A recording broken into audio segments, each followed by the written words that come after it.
As an aspiring singer-songwriter or a musician in a band, you must be able to identify a market before you can begin to promote you or your music to that audience. If you want to make money from your music, you'll need to identify this market and focus all your efforts on promoting to these fans. If you happen to be a band into goth metal, you're unlikely to appeal to Britney fans. It sounds obvious, but you'd be surprised.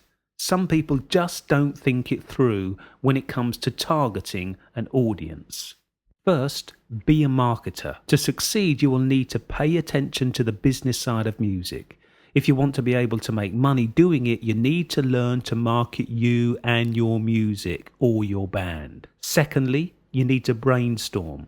Start by making a list of the groups of people who would be most likely to want to hear your music or buy a music product from you. For instance, if your music is like another artist in a particular genre, do you know the kind of people that buy that artist's music? Thirdly, think about age. Your music is likely to be best suited to a specific age group.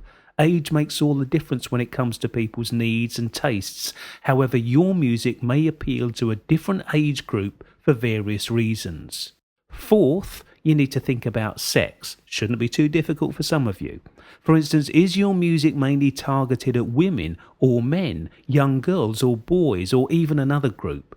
It is really worth thinking about this because you need to keep in mind, just as with physical products, it's not always the end user that makes the purchase. Fifth, you need to think about location. Where are your music fans likely to live, work? Where do they go? What clubs, venues, bars, etc.? Sixth, what about occupation? It's a recognized contributor in marketing that a person's occupation and tastes or attitudes are often linked.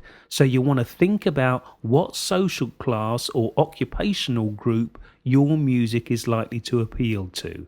And lastly, think about income. What income bracket is your audience likely to be in?